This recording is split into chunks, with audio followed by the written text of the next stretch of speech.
C'est Mezali. Ezali. Obetana Fachi, Maboko Makasi. Wabiloko. Obetana Fachi, Maboko Makasi, Maboko Makasi, Maboko Makasi. Salomon d'Afrique. Le plus grand stratège du monde, Obetana Maboko Makasi, Fachi Beton. Le canton blanc. La caméraman de ceux qui voyaient, ma maman pose à la casse, ma caméra de Binokona. Ça forme quand même le cercle pour que ma oiseau les cas, voyez ma collègue, si mon ami Binokona va déranger les sauter. Alors, ce qui voyez, à on a sélectionné Sibino Nazalana Zalate, Botere Maboyoka, Makambo, Bazali Kopé Sabino Awa. Maintenant, ce moment, on a autorisé Bangoba Loba Awa, Bazali, utile pour la Bino. Vous avez une vraie information. Est-ce que tu peux mettre le beaucoup déjà? Alors, ceux qui, au monde, ils ont au pays, vous avez un combattant. Il ne peut pas se faire tout. On a beau voyager les loups.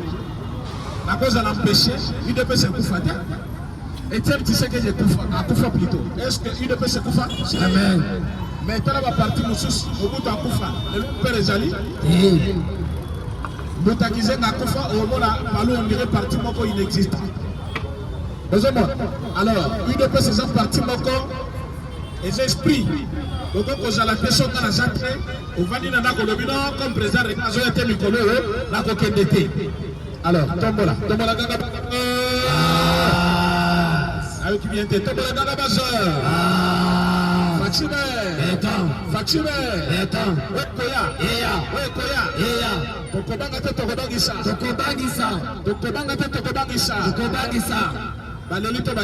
Aleli. Fachalobi. Na kati ya discours na ye makamba malonga pe ya solo. Mais Facha silisi milolo bandi na kati ya Rwanda. Wow. Ozali kolela nini? Nana kamba komona ke place Rwanda zali komona accusation, mais Congolais zali komona faiblesse. Place Rwanda zali komona menace, mais le président qui est pleurniché. Le collaborateur bakamo wana ko pleurniché. Bozala mo mususuté. Peuple congolais faut la bataille oyo kangai. Sokote kakandunda tekanini Dunda. Aux un commerçant, Zalanani, commerçant. Au Salaka Kwanga, Sala, Kwanga. Politique qui tient la banane, un politicien. Est-ce que nous tentons qu'à Kandou, les politiciens? Chiro. Voilà, madame la journaliste. Je ne peux pas toucher les gens comme ça. Sokote kakandunda te kandunda. Okumba kamoto kumba moto. Makambo politique tikela Fachibe. C'est lui qui connaît la politique. Herbino Boyaka Biso dans 200 jours. Akenda Manda ici la terre. On y est sala kaba comprendre qu'il est toujours en retard. Ma preuve après ça qu'il est toujours raison. Oui, nous sommes tous Kakabato. Salabitumba, on dit Rwanda. Les héros vont renverser le régime avec les Fatima Kanye. Pour tous ceux qui n'ont pas traître, ils ont la carte armée. Il a fallu Fatia utiliser la technique. Oh, Azana lanterne. Lanterne, ils ont profité de Mbokate. Les lanternes ont profité de Mbokate. Qui est Kamel, qui est Chouéou, qui est Katumbi, qui est Kabila. Lanterne, ils ont été ennemis. Banani. Mettez-le Fatima Makasi. Voilà ma boca à béton. Ma boca à béton, petit. Ma boca à béton. Fachi a sa plus grand stratège. Le lundi passé, Nabutu y a lundi mardi, il fallait que signer accord économique dans Rwanda. Et là, quand on signait qu'il veut aller accord de paix. Mais il fallait que signer accord économique dans Rwanda. Avantage non seulement qui va lobby va passer Rwanda ils ont un accord. C'est-à-dire accord que signé qu'il y a paix, il y a monnaie qu'on peut saluer l'accord économique. accord économique babengi yango accord d'intégration économique régionale. C'est-à-dire tokobanda ko exploiter frontière na biso biloko mosusu ebele ya biso toko exploiter na Rwanda. Ezali na accord Rwanda. Tango délégation na biso ekei Fachi beto ya bisi bango boza na Washington balobi oui. Alobi na bango ne signe rien. Betela Fachi maboko. Wana toza mokolo nini butu ya lundi mardi. Fachi alobi ne signe rien. Balobi na Donald Trump, balobi na délégation ya Amérique, balobi biso toko signé te.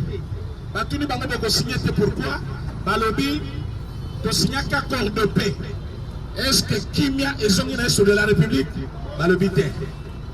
Est-ce que ba M23 bazaba Rwanda balongana c'est de la République? Balobi te. Et que dit l'accord de paix? Dans le mois d'octobre.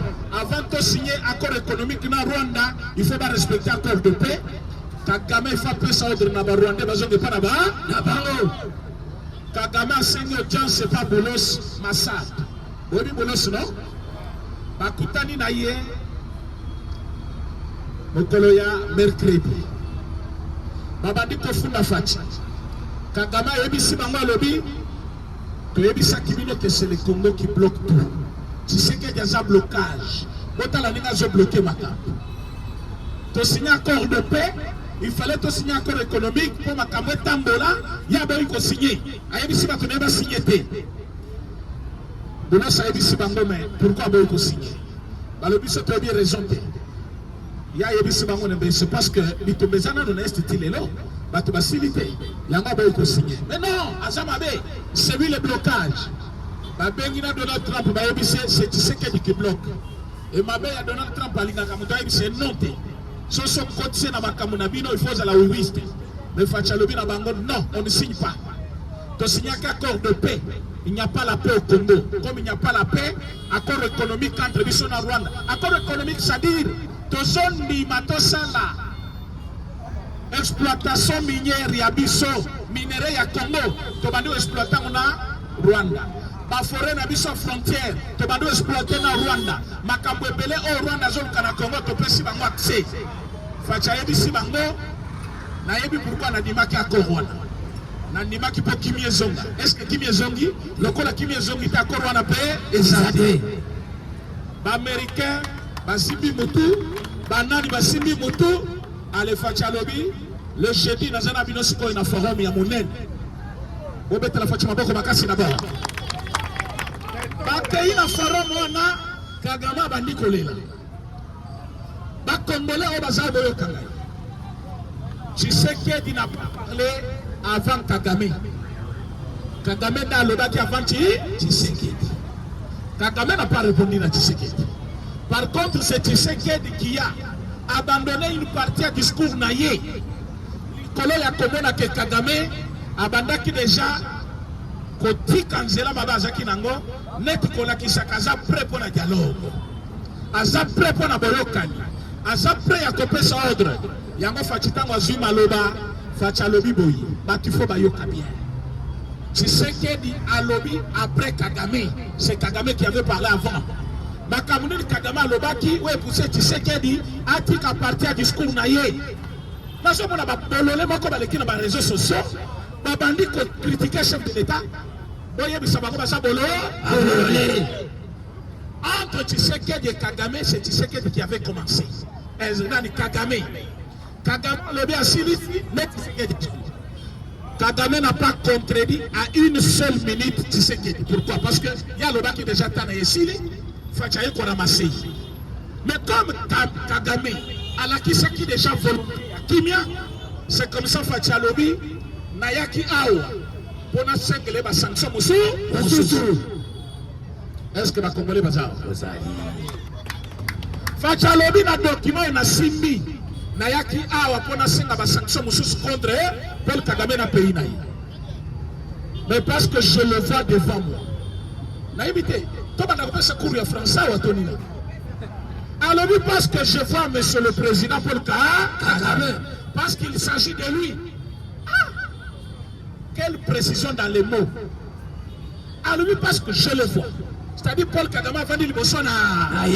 makambo nyonso bamonaki Tshisekedi azoloba wana alobi Kagame avandaki wana liboso azolanda ye. Et puis avant le balobi parce que je le vois devant moi lokola nazomona Kagame avandi awa parce que makambo nazoloba etali ye yango alobi parce qu'il s'agit de lui. Après alobi nini? Est-ce que bato balinga fachi baza? Bato balinga fachi baza?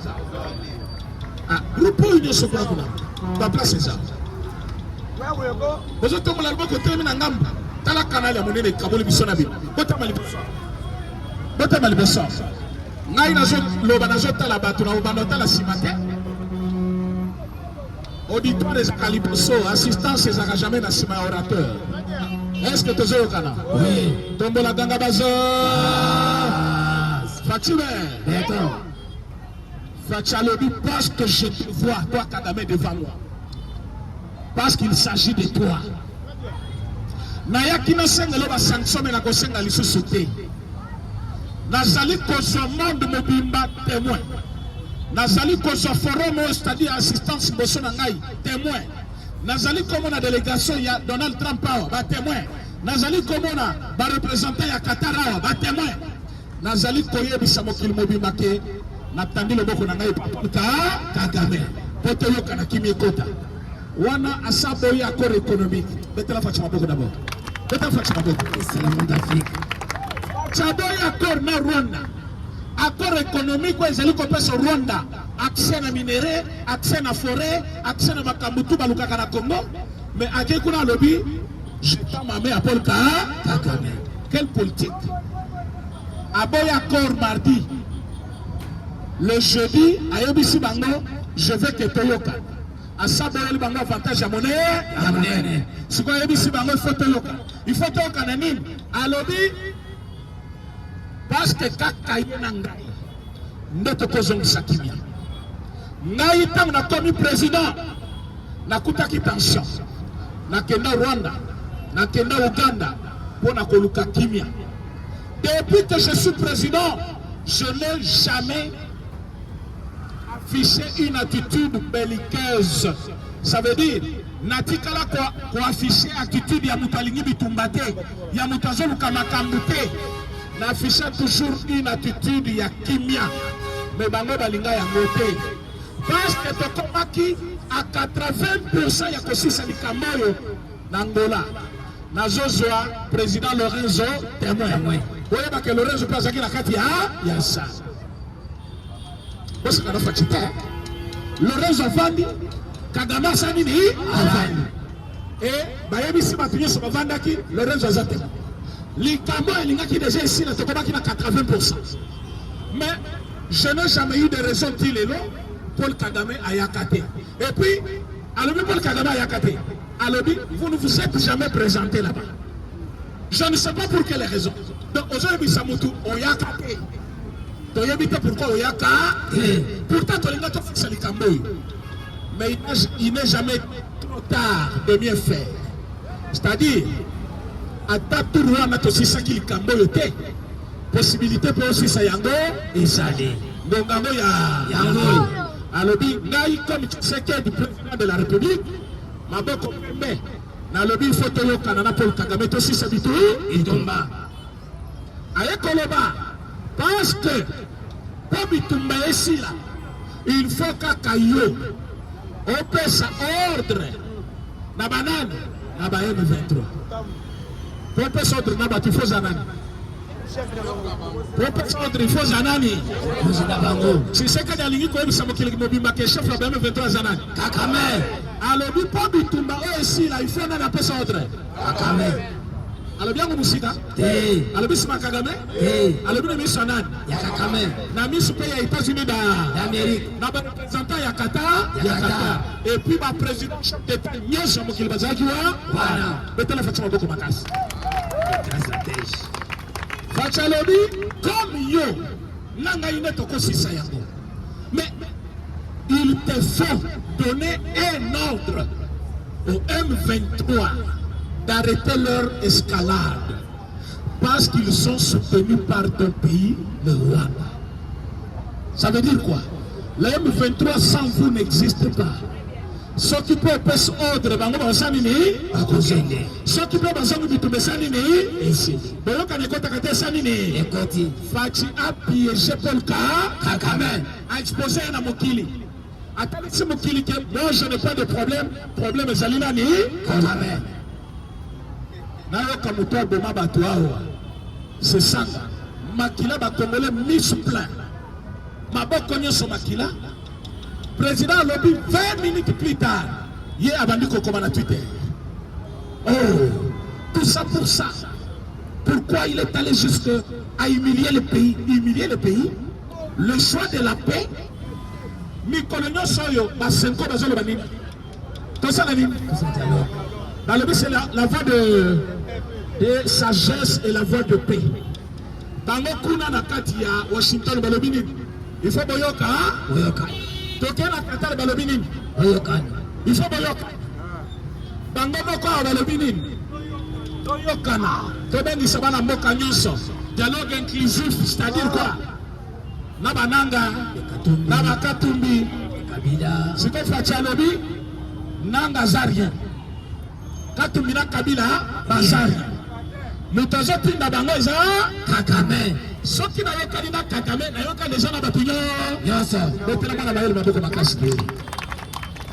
Fatialobi na yalobi, je t'amame. Yekuna abadi kolenga ministre des affaires étrangères na ya alobi azolo bate kabila apesa ordre ye Tshisekedi na kopesa ordre. Wow. Pourquoi azolo ba Paul Kagame?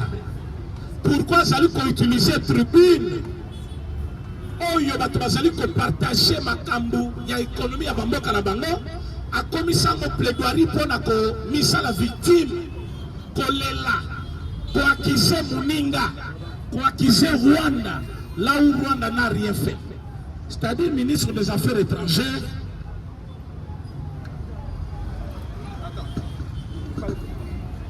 est-ce que ça va? C'est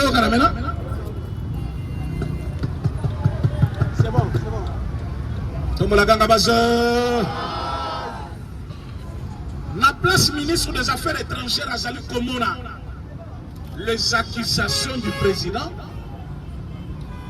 Bagno Solong Yaba Congolais, Bamoni faiblesse. Bamoni président pleurnichard. Bamoni président faible. Bamoni président Asuki. Bamoni président Wazali Soumakasite. Parce qu'il a dit je t'amène. Moutou Soki Zali Kosalate. Lukata maboko na makolo nini esala eningana parce que tamboliti na parlement de boya président René parfois kozwa leçon bon même se sanga awa na tangisa ye kuria politique soki vina mobimba passa yango na zamba na koboma ba congolais tu sais qu'il a passé toute sa vie na kata diplomatie soki ye abokomi na ndako ya un monsieur qui n'avait rien à faire dans la République. Tu sais qu'il y a collé na ndako ya premier ministre plusieurs fois directeur général envoyé spécial de la République cofondateur de parti unique otoza kobenga parti état mutu ya bwanya otoza ki kobenga docteur en droit et tout premier docteur en droit. Est-ce que Moutouan a kozanga kotangisa mwana na diplomatie? Chef de l'État congolais a pris le monde à témoin. Boye batanto kenaka na ibale. Ba mayo bomona keza malini mingi. Eza pe mwindi. Ezo ningana trote. Eza nde mayo il faut koke banango mingi. Okomo na place mususu mayo ezo ningana. Obwakami wana otutani na libende. Otutami na libanga. Mais il y a pas place mususu mayo ezo ningana te. Omona penamba eza bien. Olobi awa ndezali profondeur moko un peu faible. Otchelo kolosani ne. Et Fachi s'est fait faible devant le monde pour que le monde voie sa force après. Kebana mutozali ko pobeta mbata ya zotaloka. Kokanisa parce que longoli liboso elamba lokola osale mpa liboso yonde mutu ya makasi. Keba petit a telemi wana za mayele. D'accord, ramassé par le pied. Au surtout qui moutouna lancé. Tshisekedi a montré en face du monde qu'il n'y a pas un seul territoire rwandais occupé par les Congolais. Mais il y a des territoires congolais occupés par les rois. Pourquoi Naboya qui accord économique? Accord économique avec le Rwanda devait être signé le mardi. Accord économique, Babengi, un accord signé, accord de paix, Babengi. Mécanisme d'intégration économique régionale. C'est-à-dire, Bissona Rwanda, Potoyokana, Lokola Tozaba voisin, Tozo partager frontière. Il y a avantage, monsieur Sifo Bissona Rwanda Tokabola. Par exemple, forêt na Bissomoko qui était côté na Mabele. Donc, Rwanda Tangazo Sabakamna et tout, Azomona forêt. Ce qui est Kenya, on a Otobenga Kanini, Kahema. Okokuta ba Rwandais bazo exploiter pétrole ndenge moko na biso na ebale moko. Okokuta ba pêcheur na biso na ba pêcheur na bango tozo exploiter. Ça n'a jamais été un péché pour bato ceux qui baza ba voisins ba exploiter richesse sur la frontière. Mais Fati andimaki avec piège. Ayebisi bango to signé accord de paix avant accord économique. Tombola ganga bazar. To signé accord de paix. Et si tu signes un accord économique, on va venir mécanisme d'intégration économique et régionale. Fatisiko Yomade Ayebisi, communauté congolaise Wezana Katia, délégation congolaise Wezana Katia Washington, Ayebisi Bango, on ne signe pas un seul accord aujourd'hui. Bango Batounier, pourquoi?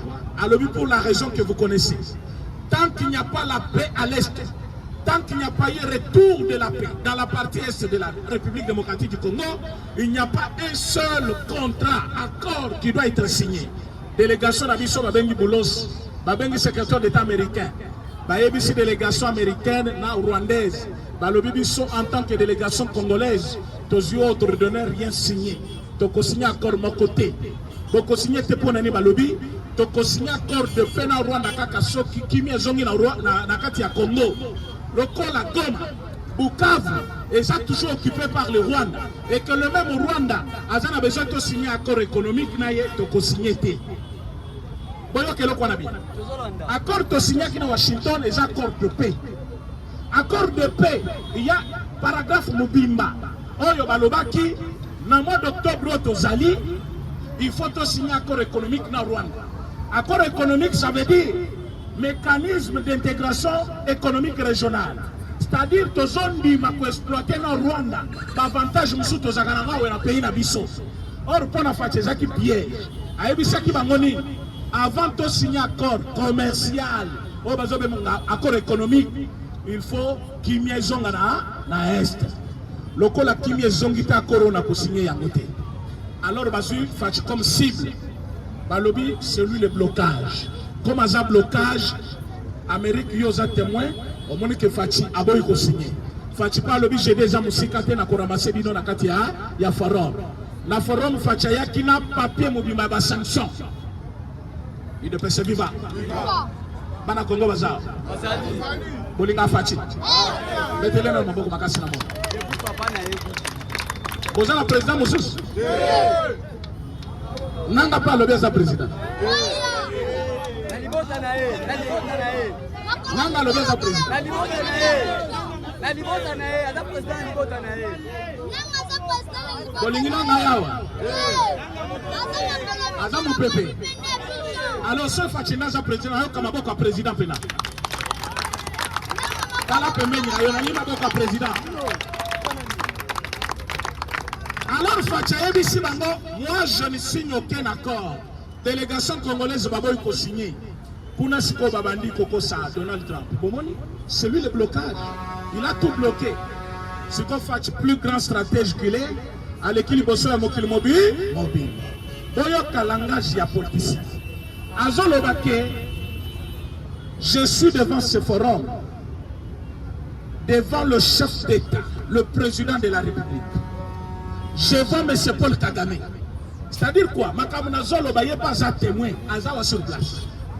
Alors je prends le monde entier, on va colanda biso na ba raison, ba témoin. C'est-à-dire Fatisek confié dans le monde. Alors, moi, président de la République démocratique du Congo, je suis prêt pour la paix. Je tends ma main à M. Paul Kagame. Je fais la paix. Pour que problème dans ma Congo, ils allaient Congo bisoté. Biso Rwanda, tu as un problème. Fatime alobi akikuta na Kagame te alobi bakoyo kanate lo comment ça les mater c'est quoi Fatime moi je suis d'accord je tends ma main et j'attends la réponse de M. Paul Kagame. Est-ce que voilà qui phrase c'est-à-dire bino ba président bokende koyebisa je vais la paix mais ce qui a lingi kimia te bozali ba témoin betela Fatima boko makasi. C'est une menace grave. Une menace grave. Ça veut dire, nous sommes prêts. Présent, nous sommes prêts. J'aurais déjà dit que je veux la paix. Keba. Attends, komoni mobile moko alingaka kimia mingi. Alingi kimia mingi. Keba. Parfois, ils apprennent à bana naye. Kazolo ka kimia. Kologola kisate koza mwasi moko yebitro. Na quartier, il y a aussi des papas musuba bimakaba yuma. Abimaka chaque jour bato basekaka ye atambola kanenge parfois tel bolobi oh ataka moi si to mobile mais je ko luka problème yo moko osenga ba pardon c'est comme ça Fati alobi na mokili mobimba moi je suis le garant de la nation ya République démocratique du Congo je veux la paix mais bino boza ba témoin ya kosenga na ngai kimia ezonga na mboka na ngai parce que je suis souciant ya kimia ekota na kati ya mboka na ngai soki ye aboyi kimia wana bokozala témoin de ce qui va arriver. Ce que Fati a fait, il y a trois significations. Signification ya liboso alakisi mokili mobimba que c'est M. Paul Kagame le chef de M23. Comment il l'a fait? Alobi na bango comme j'étends ma main à Paul Kagame, il suffit qu'il y ait sa ordre na banane na ba M23. Comment yo kopesa ordre na bato oyo kambakate? Comment bato oyo ta chef na bango to kopesa bango? Mais alobi il faut appeler ça ordre. Ce qui appelle ça ordre likambo ekosila parce que ngai na yeka kande to kosisa likambo. Likambo mi balé alakisi bato sur qui nous nous sommes confiés Amérique bazaki na sasa. Ba américain bazaki wana, ba représentant Donald Trump. Ba représentant ya Qatar bazaki wana. Je vois ici une délégation américaine, le représentant de M. le Président Donald Trump, que je salue pour son implication. Alors, je vois aussi une représentation du Qatar avec qui nous sommes en pourparlers à Doha. Je vous prends tous à témoin.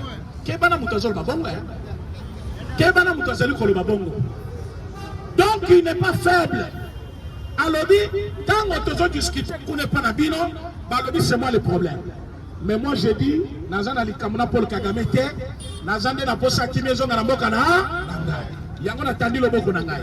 Ce qui peut alingi kimia, après ses réponses, boyo kanesa nini ekota. Après sorte na batu na yekuna. Likambo ya misatu facha lobi oyo batu ba yebite. Sima ya koloba na bango que Paul Kagame appelle sa ordre. Il a montré responsabilité à Paul Kagame. Si Maya Kozomonde a témoin qu'il veut la paix, a simbissé touche pour la Koloba. Accord Naboya qui n'a pas eu kimi zongité. Bossala tout kimi zonga. Les Kamwami sat au pino tout boyébité. Parce que tu n'as évité comment vous comprenez ma cafati. Tombola, tombola. Namona, tombola. Dangabaze. Fatime. Il ne peut se vivre. Il ne peut se lever. Il ne peut se vivre. Et maintenant, il ne peut se vivre. Fatime. Oui, Koya. Oui, Koya. Lumbe. Mwete. Tokobanga te tokobangisa. Kagame alengi to alengi te. Fachalobi etikalika ka 2 minutes ya discours ebal. Ministre des Affaires étrangères ya Rwanda bandaki déjà koko. Asisi kokoma toutes les chaînes ya Rwanda bakoti. Bao bazo sika, bao bazo loba. Isa to lobi sikoyo ekoti bangoti na zolo. Tomo na ndenga koboyi. Likambo ya misatu fachi asali. Une menace déguisée. Ayebisi Paul Kagame, je vais l'appeler. J'étais ma main. Paix ça ordre. Donc, à défaut de tout ça, je vais faire quoi? Je vais attaquer aussi. Mais quand je vais attaquer, Bino assistance nyonso bozao, bozwanga mutu mabe. Mais c'est ça là, il faut qu'on ne peut pas comprendre. Comment ils ne peuvent pas comprendre? Pourquoi ils ne peuvent pas comprendre? Pourquoi ne pas faire la paix avec M23 avec Paul Kagame? L'M23 n'existe pas sans Kagame. Kabila seul ne peut pas faire la guerre. Nanga ne peut pas faire la guerre sans l'appui du Rwanda. Tous les soldats qui sont à Goma, Bazali Banane. Oh, Bazali Bukavu Banane. Rapport, il y a ONU. Il y a 2024, le Bénin. Tout le plan de guerre en RDC. Banane Bazali commanditaire. Paul Kagame la cabinet naïe. C'est-à-dire Paul Kagame, James Kabarebe, na cabinet Mobimba Paul Kagame, Bazali Kosa la plan, Bapesis Koyo, d'ici mois, Makengananga pour la exécution. Donc sans Rwanda, il n'y a pas la guerre en RDC. Mais quand tu prends tout le monde à témoin, Rwanda c'est pas lobby que non. Il a profité de cette tribune. Là, c'est toujours le macambo économique. Il y a bandi pour le macambo accusation. Mais dans le Congolais, c'est un président faible. C'est un aveu d'échec. À quel collègue la Kuna. Et Zali Kozanga Koyeba politique. Parce que tant que Ramaphosa, président sud-africain, l'équipe, à la qui grandeur, il y a président Félix Tshisekedi. À lobby, vraiment, j'apprécie l'énergie que j'ai vu sortir de président Paul Kagame et président Tshisekedi pour le retour de la paix en République démocratique du Congo. Président Pena discours naïe, abandaki na ko remercier Ramaphosa. Au tinde la biso basoda, oyaki pembe na biso, au perda kutu basoda mi balé umisa na kati ya komba côté na biso, président Lorenzo, Malawi, Tanzanie, ozaki pembe na biso pour montrer combien nous étions victime de cette agression. Président Michel victime. Victime contre qui? Contre Rwanda. Le président Nyonso Bakoye Bakena na Bondisu Congo, Rwanda. Il faut pas continuer à opinir Rwanda. Au moment où le président parlait, Azali n'a pas pu accorder des sanctions, mais il y a d'autres sanctions déjà qui pèsent sur le Rwanda. Et le président Lobi n'a eu qui m'a watté main. Parce que je l'ai entendu parler et je le vois. Na bombe papier où Azali qui m'a cambié sanction. C'est-à-dire, Fati, oui, à déstabiliser. Alors que le coup de la main, alors que la scène, la sanction, le col, je le vois, n'attendre le beau. Les lobes congolais, il faut bailler une chose. Les Cambodgiens, ceux qui commémorent la biso kimia, le col est allé qu'on soit, Babelé n'a bisoté, économie n'a bisoté, ils ont détruit l'intégrité territoriale n'a bisoté. Les Cambodgiens, il faut applaudir. Les Cambodgiens sont coupés sa bisokimia. Quelle que soit la formule utilisée, tant que c'est pour le retour de la paix, il faut tondre les Cambodgiens. Les Cambodgiens, ils tokoboya. Les Cambodgiens, ils allaient causer biso, mabelé na biso. Ils ont quitté sa biso comme nation. Ils allaient causer richesse na biso. Wana ne ba formule, ils allaient utiliser par 5 ans na Kabila actuellement. Selon 5 ans, selon Kabila, tozongi ici nanga. Tozongi sile biloko na nyonso tobengi Kabila tozongi sile biloko na nyonso tobengi bisimo na banani tokomisi bango ba congolais tokamati ba rwandais nyonso bazana M23 toche bango na armée na tawa na topa droit to gagner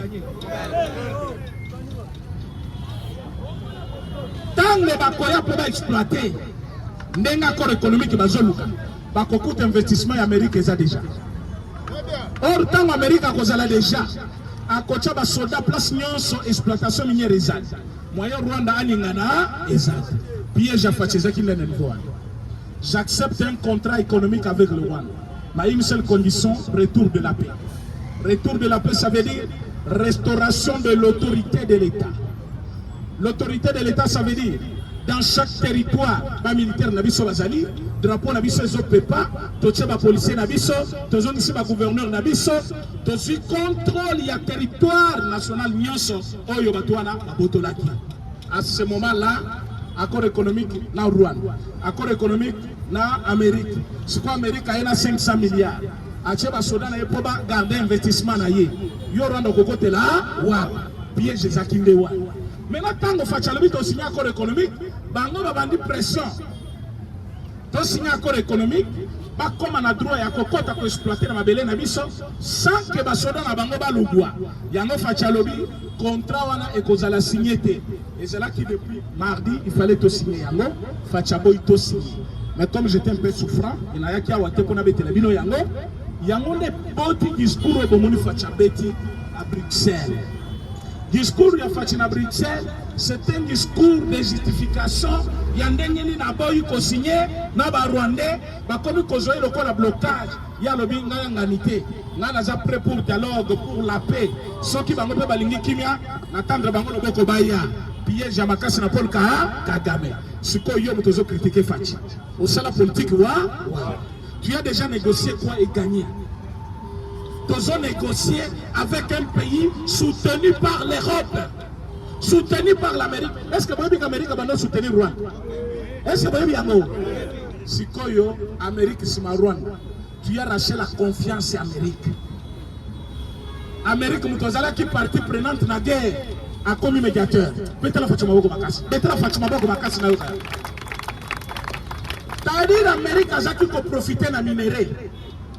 Mais Faci ayebi se minerai ozozwa eza minerai ya makila il faut violer mwana mwasi moko bakata mwana mwasi moko mutu il faut baboma mwasi moko baboma une femme enceinte il faut baboma un vieillard moko il faut bapanza famille moko pour ba kopesa minerai wana. Or tu peux signer avec moi et prendre ces minerais d'une manière officielle. Amérique a le but, moi je suis Donald Trump, un grand commerçant, milliardaire avant Nazala, président de la République. Ça, c'est une opportunité. Je saute premier. C'est comme ça Donald Trump a lobby, je tends ma main. Je suis devenu médiateur. Abengi Paul Kagame a lobby, on consigne. Vous pensez Paul Kagame na Rwanda? Bakoya boy ba signé accord de paix na bino. Bosali bangoni pour basi. D'abord, consigner accord de paix, bandimi que nous étions en conflit avec eux. Et si nous étions en conflit avec eux, conflit wana et ça nombre de morts, pas au Rwanda mais au Congo. Pour nombre de morts, il y a au Rwanda babomba kaya. Mikolonyo soba Rwanda pe bazo kufa comme basoda au na Congo. Mais et pas na bango batanga ka nombre Rwanda te. Mais biso tozo compter nombre de morts parce que ce sont des victimes de guerre, de violences imposées par le pays voisin. Maintenant, Donald Trump a lobby, on vient à son minerai Yamakila, je vais signer avec le Congo. Bakoti Nakatia pour parler. Donald Trump a sa l'équipe, Facha l'équipe, va travailler jusqu'à la fin. Va arrêter modalité pratique et accord na contrat économique qu'on signé dans les États-Unis. Va comité national va arrêter montant 500 milliards de dollars. Va tiens mon panzi. Va lobby mais avant de investir, aussi ça n'a pas conflit. Ne babandi likambo ya Congo na Rwanda. Tokoyi kuna ba signer accord de paix.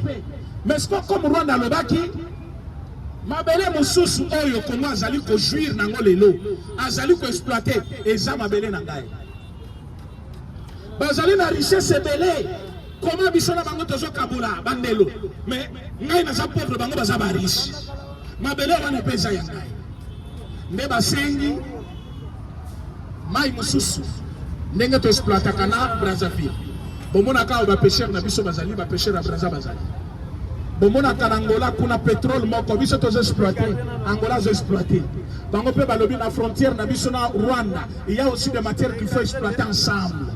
Et kuna cette fois-ci ce n'est pas le pétrole, il y a le manganèse, il y a l'or, il y a le cuivre, il y a le cobalt, il y a beaucoup de choses. Biso peut en profiter. Fachalobi problème te. Ce que j'appelle droit na bino ezana ngamuna bino problème te. Mais dis-moi qui m'a écho. Pandémie, matcha beaucoup l'autre là-bas. Accord de paix. Ce que balobia, zoba tozui. Ce que tozo signé accord économique. Bah comme dans un moment accord économique, Fachaboy. Il a sauvé le Congo, il n'a pas sauvé. Il a sauvé le pays. Accord économique comme le bango ngaï. Fachaboy ko signé. Batomboki. Bon mon aki photo ya Kagame tena Mossad. Massad de Soki Bolos. Mercredi. Va se féliciter, va le bien. Et puis, ils sont allés jusqu'au niveau. Il y a combien de chefs de l'État? L'unique et le seul blocage en la matière, il y a intégration régionale. Mais Fatisco, comme à Yebaki, alobi ngai na kosanola bino nde kuna na Bruxelles bolo ba onyo soboli ninga na kobenga Boulos parce que Boulos ata corrompu na minute oyo na Boulos na ba Rwandais bango nyonso baza confondu babandisi ko musala moko facha pesi bango nyonso musala ya kondimisa Paul Kagame retour de la paix à l'est. Or le retour de la paix c'est uniquement un ordre de Paul Kagame abengi kaka batuna ebisi bango c'est fini cette guerre. Maintenant na minute au facha lo bien publiquement monde yoki azu ba médiateur témoin azu mokil mobimba ba témoin a ebisi bango je veux la paix. Donc en dehors de la paix c'est quoi? En dehors de paix c'est quoi? Le contraire de la paix c'est quoi? C'est quoi yobisangai? Facha za faible na niveau nini? Oh za faible ake kolela kuna ake kolela yo so négocier ni na vie na oganya to se négocier na banani France sima ya Rwanda, Amérique sima Rwanda, Pologne sima Rwanda, Angleterre sima Rwanda, Allemagne mobima sima Rwanda, yozaki na nani sima na. Mais lelo komi na Amérique komi kokote na. France a komi ko lukayo pour dialoguer. France a komi ko senga audience pas président Tshisekedi. Batouana ba yebisa biso nini? Dans 2 semaines nous sommes à Kinshasa. Mikolo nazo seka audio moko ezoleka na. Yoko yebi audio na TikTok. Joana Lobi, ce monsieur c'est un menteur. Christian Malanga à la cam tout a ebisa mutelo côté. A ebisa biso elo comme côté. To la moki boy paf to yoki déjà Christian Malanga na mort. Mais oh yo banda ki ko la kabiso na kokoma to ko fêter na bino. Le monsieur a zo blagué. Monsieur Nanga bilobela ne ko bomaye. Nanga pensait que le terrain est facile. Régime ya Kinshasa c'est facile pour renverser régime pour au pouvoir. Raison ya liboso tango ba komi kaka na Goma. Ce qui peut me remarquer qui nanga sala gini. Bobe tellement maboko makasi. Maboko makasi, ouais maboko. Il faut ozala na un œil politique pour comprendre. Tango ba komi na Goma et loko liboso nanga sali na rébellion, signe à rébellion zakani. Mutel bossa tikaka Suki, atiki mandefu, il a en guerre. Quand il gagne ce qu'il avait besoin à Sakani, à raser, à commis propre, à commis président, à commis espérer pouvoir. Nanda une fois na Goma et lo Kaliboso, Kabila ya commis na Goma et lo Kaliboso, Balobia wa terre commis glissant. Tozo kota keye, Kinshasa. Ce qui botali bango le lo mandefu et bandeko botali sosi. Est-ce que vous voulez migolo? Bomoni nangate mandefu zongeli ya pembe c'est-à-dire dire bakanisa keza ya 2 semaines to na Kinshasa et comme elle va se 8 mois sur 7 mois et Fachi prenant parole devant le jeune samedi a ebisi ba jeune Kalaté tango tokozongi sakimia na Goma nous allons lancer un grand programme de reconstruction. Il y a 2 provinces dévastées par la guerre et vous la jeunesse vous serez au centre des actions de la République. C'est-à-dire c'est une promesse à salut jeunesse Goma tracienne que Kalaté tous allez koya na Goma to ko récupérer ba ebisa kibino ba avion na biso ko matali société parce que ba brouiller espace aérien. Est-ce que vous n'avez pas vu les avions de chasse survoler est de la République et Keiti na village Yananga oui na village Yananga des avions comme kuna ba villageois na kutu batal ba avion ba lobby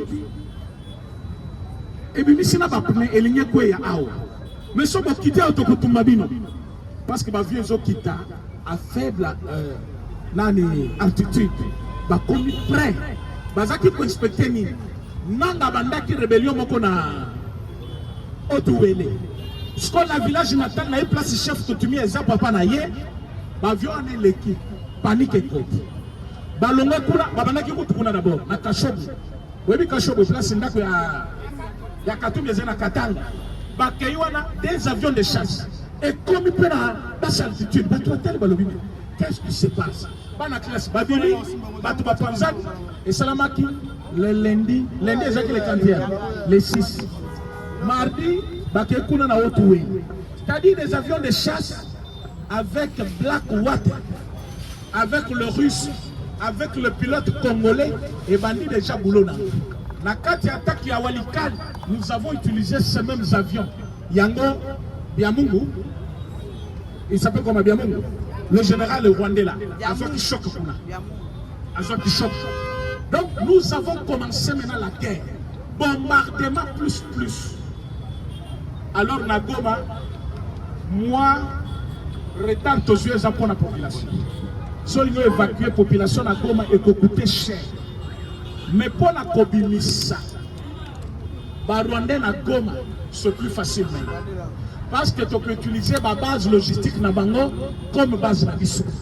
Tu pilonner Yango, transverser Yango comme Poutoulou, Bango Nyoso Bakokima.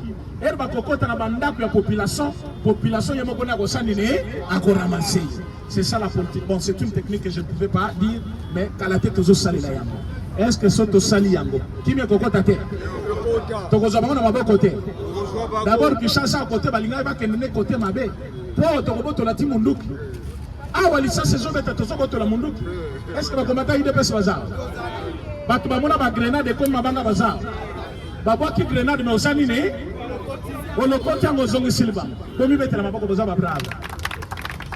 Et Batubasala Biloko na yo bangi sabango musika kuna. Nazoya. Yakatomona yo.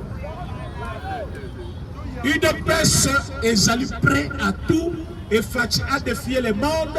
Fachi n'est pas faible, Fachi a l'élite, mais Fachi a du monde témoin parce que quand la tête ont frappé, est-ce que va combattre Bazar? Tu vas pas frapper Bazar. Tombo la ganga Bazar. Dollar à combien?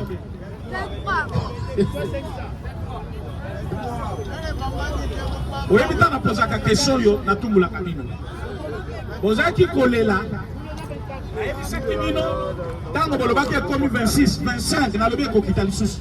Vous avez commis 10 000, 15 000. Les lois n'ont pas tout na bino sous. Parce que lobby, je pensais qu'on m'avait menti. Va changer na $10 na 23 000. Na lobby, non, na changé na 23 000. Lobby, na lobby te tata. Vous pouvez l'examiner. Bino ba kamisi ba komi koyiba biso komi vol. Na tombo ki ba lobby président na yo. On ngi sous dollar mata. Donc il y a profité pour vraiment na tombo kaki. Bon, na besoin 25 000. Mais na mon 2004 000 déjà. Alors, nous avons bloqué un peu étrange. Mais, nous avons la mouki.